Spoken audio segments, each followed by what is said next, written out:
I just want to serve good food, good simple food. I want people to come in and sit down, enjoy a good meal, have a conversation, look each other in the eye, enjoy the music.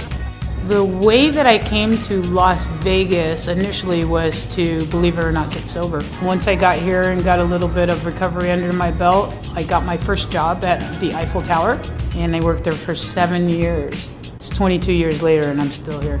Just kind of took all the things that I loved and I grew up with and created my own dishes from those experiences.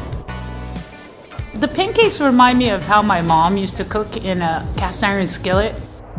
Prior to me opening this restaurant, my mom passed away. So I wanted to pay respect to her, and so I put, "I'll see you in the flowers" on the wall over and over and over again to remind myself why I'm here and that I will see her again. She would be so proud, so proud. What I like about the Las Vegas community is they're supportive of the underdog. Everybody was so willing and happy. It was a sense of community, I think because I was the first little restaurant down here. It was beautiful.